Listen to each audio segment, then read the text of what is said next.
નમસ્કાર, GS news 24/7માં આપનું સ્વાગત છે। હવે જોઈએ આજના સમાચાર।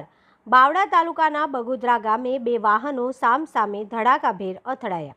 બાવડા તાલુકાના બગોદરાથી વટામણ હાઈવે ઉપર અકસ્માત। ડોક્ટર વી.એમ. મકવાણા ગર્લ્સ સ્કૂલ સામે ટ્રેક્ટર અને આઈસર સામસામે અથડાતા સર્જાયો અકસ્માત।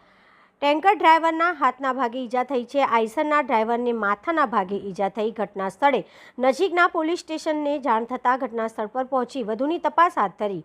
હાઈવે પર પેટ્રોલિંગની ગાડી પણ ઘટના સ્થળે પહોંચી હતી। આ તો ભગવાનની મહેરબાની કે કોઈ મોટી જાનહાનિ થઈ નથી। News reporter Makwana Mahendra.